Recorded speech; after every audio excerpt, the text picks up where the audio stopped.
Buenas tardes a todos, bienvenidos un día más a un episodio de Un viaje al micromundo. Hoy tenemos con nosotros al doctor Jaume Fontanals. Él es médico integrativo y está especializado en el tratamiento y abordaje del SIBO. Buenas tardes, doctor, ¿qué tal? Muy buenas notas. ¿Qué tal todo? Muy bien. Hoy te hemos querido invitar, doctor, a este podcast para que nos hables precisamente de un tema que manejas muy habitual en consulta, que es ese abordaje del SIBO. Ujú. Yo creo que todos los que nos estén escuchando hoy sabrán qué es el SIBO, pero para profundizar un poco más y para entender todo este nuevo término que está muy presente hoy en día, me Ujú. gustaría que nos contases qué es el SIBO. Vale. La gran pregunta de qué es el SEO. Bueno, antes de nada, muchas gracias por invitarme, perdón, aquí con vosotros. Vamos a por ello. Entonces, ¿qué es el SIBO? El SIBO, la definición es un sobrecrecimiento bacteriano en el intestino delgado. Pero tiene mucho trasfondo. Es decir, no es simplemente una patología en sí, sino también es una consecuencia de varias patologías que podemos llegar a presentar. Y eso el paciente en sí tiene que entenderlo. Es decir, no es simplemente venir a la consulta, tengo un SIBO, te voy a dar la pastillita mágica y se van a resolver todos tus problemas. Es decir, no, el abordaje tiene que ser integrativo. Es decir, mirar muchos aspectos de la vida del paciente, sea ejercicio físico, sea alimentación, estrés laboral, personal, incluso también a nivel un poco de cómo abordamos ese estrés y cómo lo llegamos a expresar afuera, a nuestras relaciones personales también. Es decir, el SIBO, sobre todo, por mucho que tengamos una patología en sí, que puede ser una disbiosis, una hipocloridria, también tenemos que mirar factores de fuera del medio ambiente que nos pueden llegar a afectar. Vale. Y dentro de todo eso que me cuenta, doctor, ¿el SIBO lo causarían siempre las mismas bacterias? ¿Lo causan distintos bichitos que tenemos ahí en el intestino? ¿Quiénes son los responsables, digamos? Ok. Entonces, antes de nada, tenemos que entender que hay varios tipos de SIBO. SIBO es la palabra en general y la patología genérica. Ahora bien, un SIBO se divide en un SIBO, que serían bacterias que provocan hidrógeno. Luego hay un IMO, que son bacterias que provocan metano, que son las denominadas arqueas. Luego hay un SIFO, que serían más a nivel de sobrecrecimiento de hongos, como puede ser una cándida intestinal.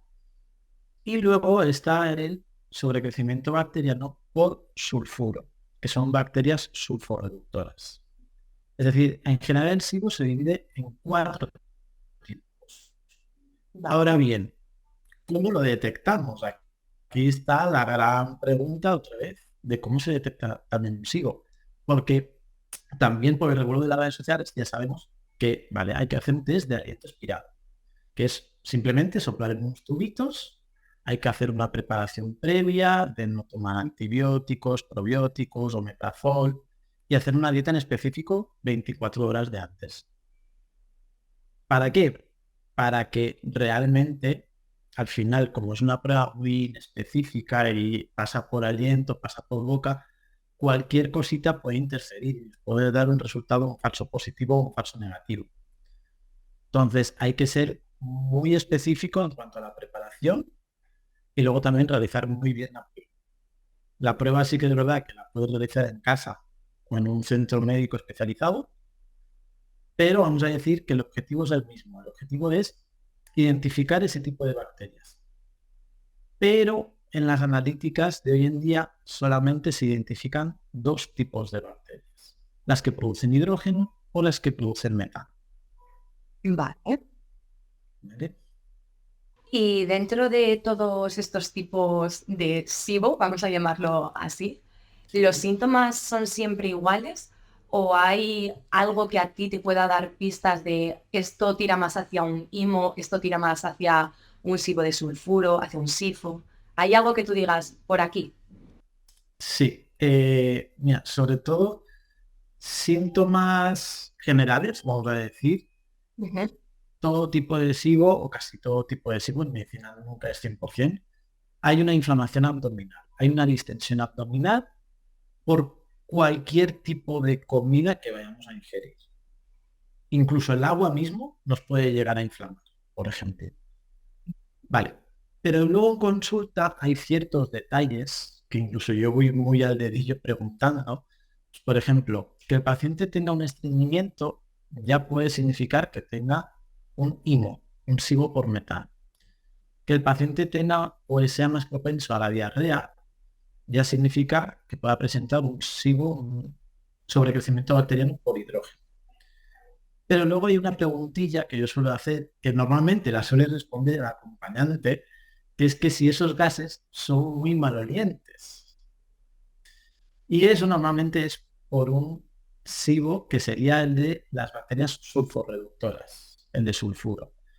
¿Por qué? Porque lo que hacen esas bacterias es atrapar el hidrógeno que fermentan las otras y lo transforman en azufre. Entonces los gases son muy reconocibles, que son muy malolientes y con olor a huevo podrido, vamos a decirlo así. Vale, se lo tiramos como tip a los que nos estén escuchando de si tienes bases de este estilo, Eso es, puede ser que haya un exceso de ese tipo de bacterias, ¿no? tal cual. Vale, y bueno, hoy en día, como bien has dicho, en las redes sociales se ha puesto muy de manifiesto, ¿no? Todo este exceso de SIBO que hay en la población, sobre todo yo lo que he visto han sido vídeos de chicas pues enseñando esa inflamación y esa distensión abdominal, que está muy bien por un lado, porque pues nos dice que hay un problema creciente en la población y que está ahí, pero digamos que la otra cara de la moneda es que ya parece que todo es SIBO. Entonces, aquí, doctor, quiero que nos aclare un poquito si realmente hay tantos casos como se muestra o es un poco más una moda de ahora parece que todo es SIBO y esto no es así. Vale. Antes de nada, sí que yo quiero decir que hay un sobrediagnóstico de casos de SIDA. Ujú. ¿Por qué?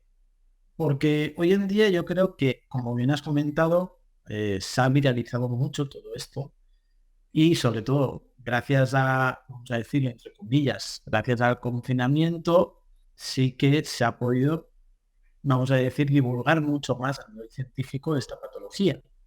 Pero claro, ¿qué pasa? Que es un arma de doble filo. Muchas de las chicas o pacientes que nos van a ver, claro, a la mínima que ya ven tripas de embarazada, ya van a decir, yo tengo un SIBO, me voy a hacer la prueba. Cuidado, no todo es SIBO.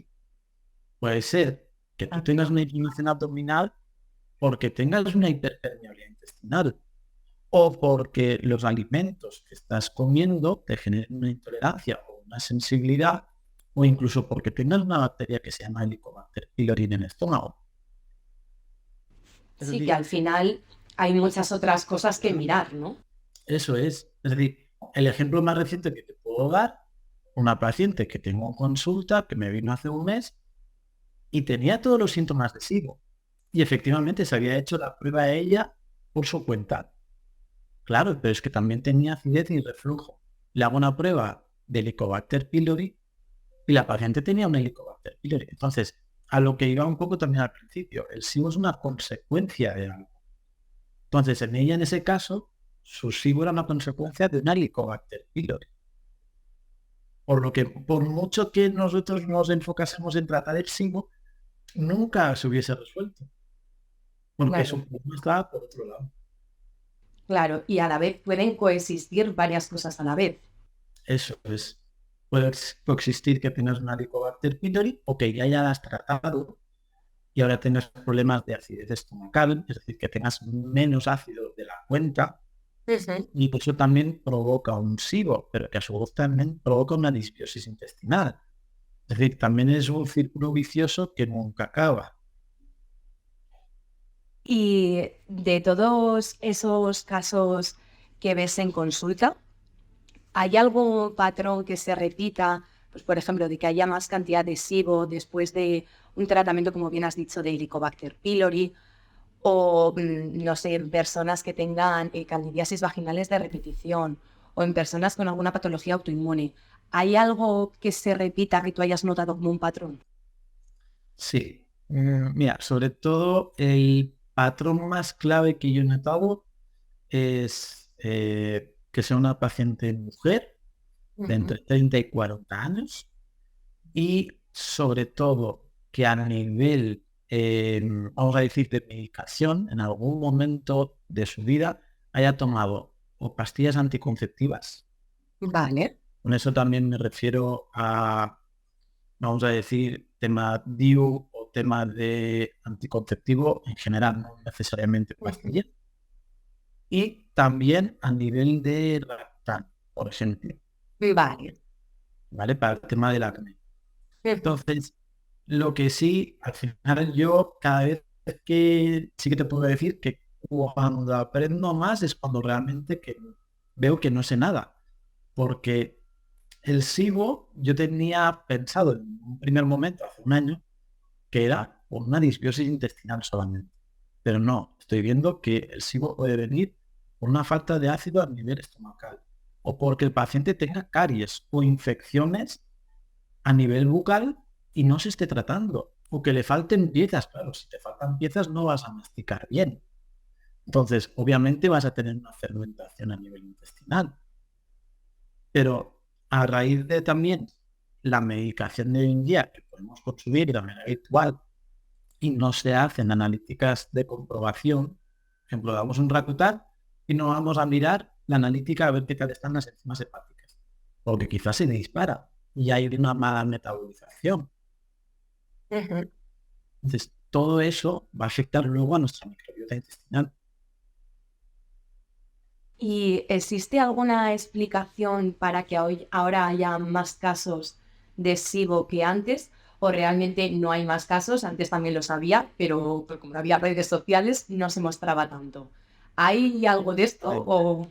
Eso va un poco con la pregunta de que el SIBO si es una moda o no. Es decir, antes ya existía el SIBO. No es una patología actual. Ahora se ha viralizado mucho, pero también porque hay muchas redes sociales. Una paciente, una chica joven que está con una tripa embarazada y es mucho más fácil viralizar todo eso que una paciente que tenga una tiroiditis de Hashimoto. ¿Por qué? Porque al final es algo mucho más visual. Por eso también hay un sobrediagnóstico.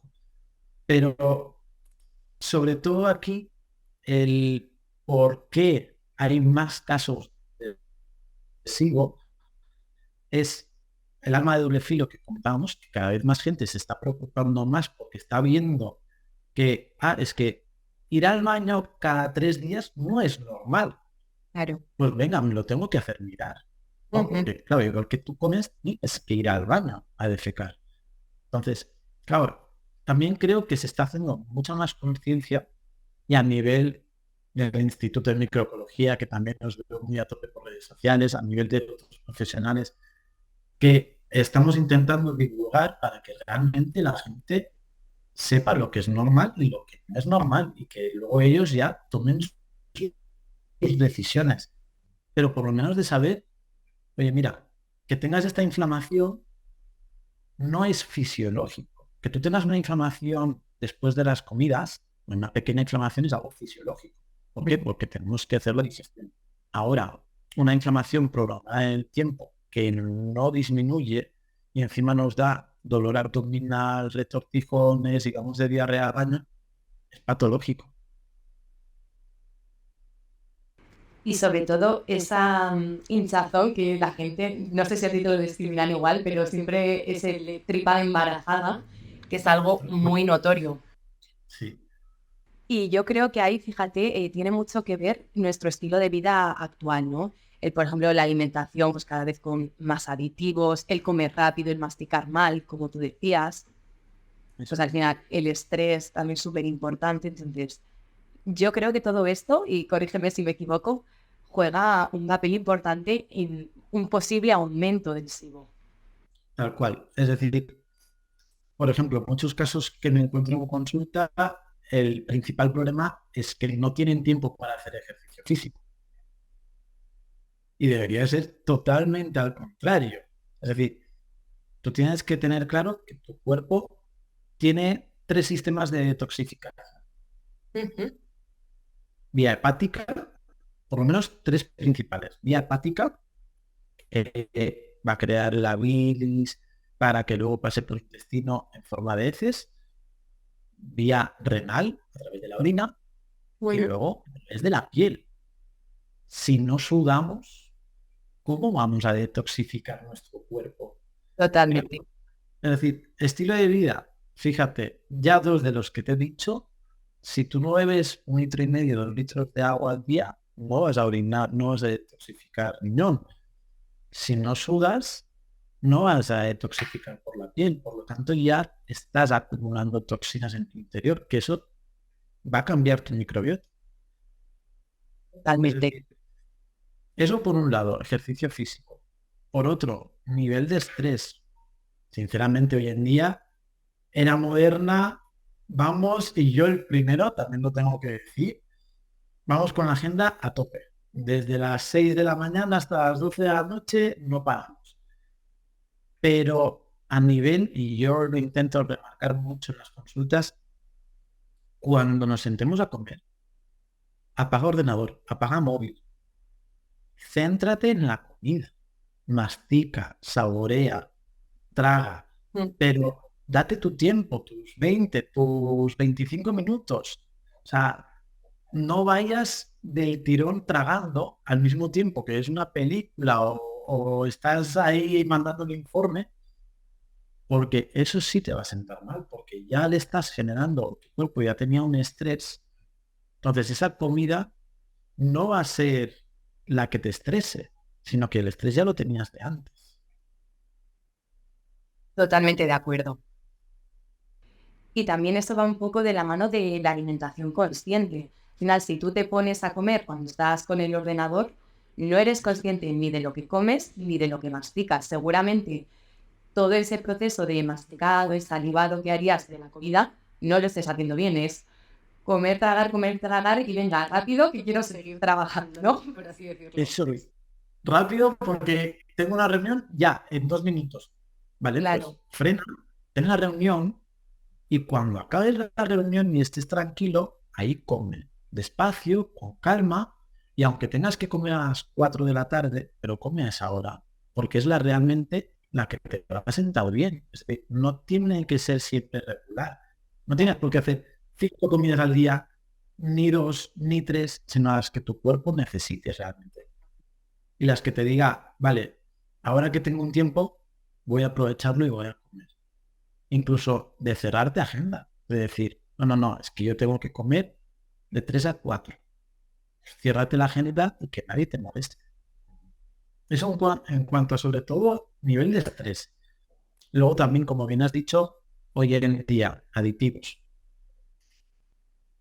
Nos ponemos a hablar y no acabaríamos, sinceramente. O sea, sí que al final lo que hay que remarcar, y yo por lo menos lo que suelo hacer cuando mando los planes de tratamiento es, por ejemplo, a nivel de verduras, siempre intentar que sean de temporada, siempre Vale. intentar ir a lo más natural posible. Ujú. Hay cosas que sí que es verdad, pues que nos van a afectar menos, más, y quizá un día esporádico, una semana o dos, como mucho, pues tenemos que tirar de cosas más artificiales. Puede ser, sí. No pasa nada. Tampoco vamos aquí a demonificar todo. Claro. Pero Pero que sí que sea puntual. eso, algo puntual. De Claro. decir, venga, ahora. Totalmente. El problema es cuando eso que debería ser puntual lo pasamos a todos los días. De como voy sin tiempo, pues tiro de precocinados, preparados, congelados, que a lo mejor pues mítica verdura congelada, pero que te pones a leer ingredientes y lo que menos lleva al final es verdura. Entonces, pues cosas como alimentación, deporte, que son factores que están en nuestra mano cambiar y que al final puede suponer un cambio, pero es relativamente fácil incluirlo en nuestra rutina y puede generar el paso ese de encontrarme bien a no estar bien. Tal cual. Y algo que sí o sí también, como algo habitual que hay casi en todas las casas, es el pan. hoy en día, yo lo siento mucho, también soy panero, pero ya he aprendido que me tengo que pasar a otro tipo de pan. A las malas lo he aprendido porque yo era el primero que lo vivía en carne propia, pero claro, es lo que te he dicho, que cuanto más estudio, más sé que no sé nada al final, porque dices, pero es que, ¿qué estaba comiendo? Ahora es normal que tuviese esa inflamación. Claro. Ahora, pues bueno, ya lo sé. Pero claro, hasta que no lo aprendes, hasta que no lo ves y lo vives tan bien, pues yo entiendo a muchos pacientes de que es un estrés constante también, aparte del estrés que tú puedas tener fuera, ya dicha patología te genera estrés. Y muchas Sí. veces no es el estrés de fuera, es el, tengo diarreas y no sé si voy a poder comer esto porque no sé si me va a sentar bien y cuando lo coma tengo que ir rápido al baño y tengo que dejar a la gente aquí a mitad. Claro, entonces ya eso te supone estrés y es el círculo vicioso que se va haciendo más. Totalmente. Y doctor, cuando le llega un paciente a consulta, ¿no? Con, digamos, una sintomatología clásica de un SIBO de hidrógeno, vamos a poner. Se hace la prueba y efectivamente da positivo. Seguro que le llega la pregunta de, vale, ¿y qué me tengo que tomar ahora? Como médico integrativo, todo esto que acabamos de hablar de alimentación, estrés, estilo de vida y el qué me tengo que tomar también, ¿cómo se lo planteas para que no se vea sobrepasado por decir, tengo que cambiar todo? Sí, no, yo sobre todo aquí voy muy poco a poco. Es Vale. decir, si le planteo todo lo que estamos hablando de entrada a un paciente, se va a volver loco y ya va a tirar la toalla, vamos a decirlo así de esta manera. Ujú. Entonces, aparte de plantearle el hecho, obviamente, como hay una patología, va a tener un tratamiento, sea con antibióticos herbáceos, yo es lo que suelo poner, por ejemplo, el aceite de orégano, que va muy bien a nivel lesivo, y luego también a nivel de, por ejemplo, enzimas digestivas si son necesarias, con betaína, sin betaína, dependiendo del paciente. Luego también más adelante suelo poner probióticos, pero todo tiene su orden, sus fases. Vale. Igual que todo tiene su orden y sus fases a nivel de su vida exterior. Ujú. Porque, ejemplo, puede venir un caso de lo dicho. No, es que yo como muy bien, es que no sé el por qué me está pasando esto y te pones al lugar y vale, pero es que no estás haciendo ejercicio y es que encima también comes esas 3 horas y comes rápido y corriendo por lo que hemos dicho, vida estresante. Claro, yo de entrada no me focalizo ahí. Sí que le pregunto en la historia clínica, vamos a decir, en la primera visita, pero no suele ser lo más habitual, a no ser que sea algo muy grave, vamos a decir, no suele ser lo habitual que lo aborde de esa manera, sino que a primera instancia yo lo que quiero es que el paciente se sienta o se vuelva a sentir cómodo, que Ujú. por lo menos disminuya esa inflamación abdominal. Es decir, una dieta más restrictiva y los antibióticos herbáceos correspondientes al tipo de SIBO que tiene. Porque no todo SIBO se trata de la misma manera. Vale. ¿Me puedes explicar un poquito más esta parte? No sé si nos podrías decir, pues para el SIBO de hidrógeno va bien esto, para el de metano esto otro. Vale, algo común que suelo utilizar en todos es el aceite de orégano. Ujú. ¿Vale? Yo, sinceramente, aquí cada profesional, cada maestrillo con su librillo, vamos a decirlo así, ¿vale? Yo lo que sí que suelo recomendar es aceite de orégano, vamos a decirlo a altas dosis al principio. Sé que es a veces incluso contraproducente y dependiendo de qué tipo de aceite de orégano, así que cuidado siempre con supervisión. ¿Por qué? Porque hay el que es en gotas, que eso te lo echas directamente a la boca y bueno, mm, te falta camino para irte al hospital corriendo, porque Vale. parece que te queme toda la boca, la verdad. Entonces, yo ese no lo suelo recomendar, sino el que viene en comprimidos, ¿vale? Sobre todo ese, o si es el aceite, por lo menos que lo sepa diluir, que lo sepa llevar y que vaya de la mano de un profesional. Ahora bien, aparte de si es hidrógeno, metano, sulfuro o incluso si es el fúngico, dependiendo del tipo de, yo suelo mandar, por ejemplo, molibdeno también, Vale. ¿vale? O suelo mandar también algún tipo de enzimas digestivas, pero algo que sí que la experiencia me ha dicho es que dependiendo del tipo de SIBO, muchas veces hay algo que se llaman biofilms. Y esos biofilms al final es como una película protectora que se hacen las bacterias para ser más resistentes, vamos a decirlo así. Y sobre todo lo que presenta a ello es el tipo de SIBO por hongos. Vale.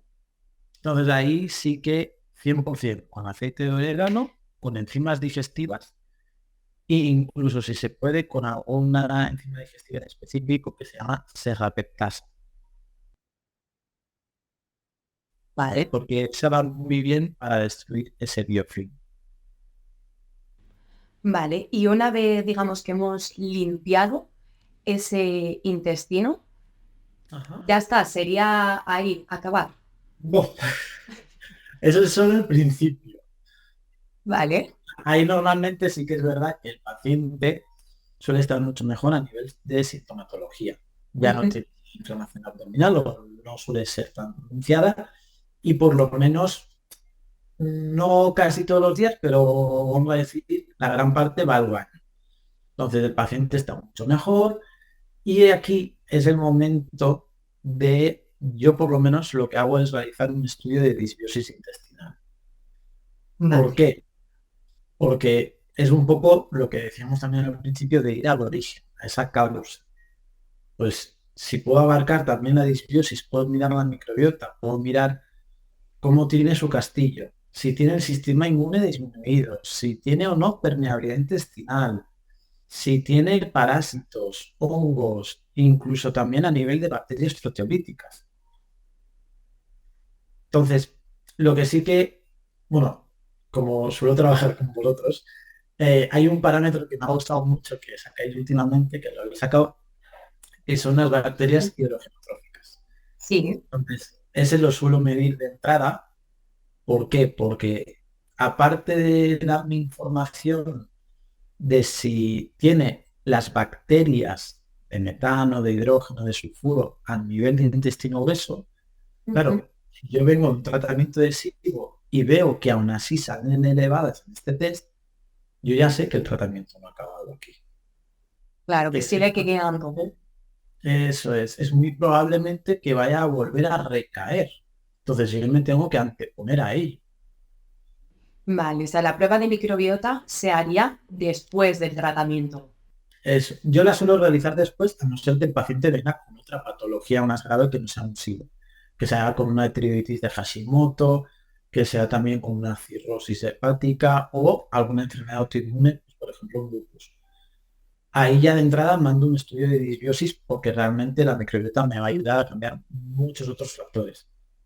Si el paciente es simplemente la única patología a priori que me viene es con un SIBO, primero trato el SIBO y luego me centro en estudiar la microbiota. Vale, y ya ahí con ese estudio de microbiota hecho, digamos que es un mapa de ruta, ¿no? Que te va a ser, pues a ti útil en consulta para decir, pues puedo empezar a trabajar en cosas o a introducir este tipo de probióticos o de prebióticos, ¿no? Eso es. Yo, bueno, eso es idea mía, la verdad, que también gracias a Chiver, que la tengo que mencionar Sí. sí o sí, porque vamos, es vamos, una crack. Como interpreto la microbiota es al final como si fuese un castillo. Es decir, Ujú. nosotros tenemos un castillo, que es la población de bacterias en medio del castillo, una muralla que rodea el castillo, una fosa de cocodrilos y luego unos atacantes que quieren entrar. Entonces, atacantes, parásitos y hongos. La fosa de cocodrilos, la mucosa intestinal, la primera línea de defensa. Lo que es la muralla del castillo sería a nivel de la permeabilidad intestinal Ujú. y luego en mitad del castillo sería la población de bacterias que nosotros tenemos. Entonces, cada fase, vamos a decir que conlleva un tiempo tratarla. Es decir, yo primero me voy a centrar en lo de fuera, en el exterior, pero al mismo tiempo, dependiendo de la gravedad, también puedo ir incrementando o aplicando cositas de dentro para mejorar. Pues una permeabilidad, pues un omega 3, un ácido butírico, un magnesio. ¿Vale? Entonces, dependiendo de cada caso, voy implementando unos suplementos u otros. Vale. Y doctor, por ejemplo, para gente que nos esté escuchando, que esté en tratamiento de SIBO o que haya ya remontado, no digamos como acabó el tratamiento, pero aún así quiera seguir cuidando su mucosa. ¿Hay algo a nivel de alimentación que tengamos por casa que podamos empezar a incluir para trabajar las mucosas? Sí, por ejemplo, para trabajar las mucosas, al nivel de alimentación, hay alimentos, sobre todo los, vamos a decir, los lilas, para que ¿Vale? entienda todo el mundo, son los que sobre todo tienen ácido butírico. Entonces, ejemplo, la remolacha, los frutos rojos o los arándanos son los que más ácido butírico tienen. Por lo tanto, sí que se podría llegar a implementar a nivel de la dieta, para empezar por lo menos a proteger esa mucosa. Pero luego también hay otro alimento, u otros dos, que suelo recomendar mucho en consulta, que vamos a decir que forman parte de lo que se llama almidón resistente. Vale. La patata y el arroz. Ujú. Lavarlos muy bien, cocerlos y una vez cocidos, enfriarlos con agua fría y dejarlos, nada, 10-15 minutos a temperatura ambiente, guardarlos en un tupper y a la nevera. Y al día siguiente se tienen que comer fríos. Vale. ¿Vale? Esto medicinal nos crea un resistente que es un prebiótico para nuestras bacterias. Es la comida, ¿no? De las bacterias. Eso es. O sea, aquí tenemos que separar muy bien lo que es prebiótico y probiótico. Ujú. El probiótico es que compran farmacias que vienen en las capsulitas, que son las propias bacterias, y el prebiótico es el alimento de esas bacterias para que puedan llegar a crecer y reproducirse. Genial. Y además son cosas que, bueno, hoy en día tenemos todos. Quien no tiene arroz, quien no tiene patatas y frutos rojos, pues si no se tienen, se pueden comprar en un momento en el supermercado. Eso es. Pues, Jaume, este episodio va llegando a su final, pero antes de acabar, te quiero proponer un juego y ya se lo propongo a todos los invitados que vienen. Y es que si te tuvieras que ir a una isla desierta y te dieran la posibilidad de poder llevarte 5 cosas para cuidar tu microbiota y tu salud intestinal en general, ¿qué te llevarías? Vale. Difícil porque tengo que escoger. Vale. La primera que me llevaría para cuidar mi salud intestinal es, voy a meter todo en un pack, ¿vale? Mi familia, pero Vale, sin el estrés de lo que es el trabajo. Es decir, importante. sí, porque a nivel de familia, o sea, es... Y aparte me va a enriquecer la microbiota. Un perro, un gato, mi mujer, o sea, todo eso, Totalmente. o sea, que perfecto, ¿vale? Luego, también lo que me llevaría, yo en mi caso, por ejemplo, soy un aficionado del baloncesto. Ujú. Antes lo podía practicar, ahora no me da la vida para ello, pero sí o sí me llevaría una pelota de básquet. Lo metería otra vez en un pack, pelota de básquet y canasta, porque sin canasta no hago nada, pero esto, Genial. ¿vale? Y sobre todo, por ejemplo, a nivel de más suplementación, Ujú. yo lo que sí que me llevaría sería un ácido butírico, un omega 3 y un magnesio. Esas tres cosas a nivel de suplementación yo creo que serían las ideales, o por lo menos es lo que yo os puedo también dar a nivel de permeabilidad intestinal. Pues me encanta los objetos que te llevarías a la isla desierta. Y nada, que decirte que ha sido un placer que hayas aceptado nuestra invitación. Todo, vamos, lo explicas todo maravillosamente. Yo creo que ha quedado clarísimo a todos los que nos estáis escuchando qué es el SIBO, ya por fin. Y nada, y a todos los que nos estéis escuchando, nos vemos en el siguiente episodio. Chao, muchas gracias. Adiós.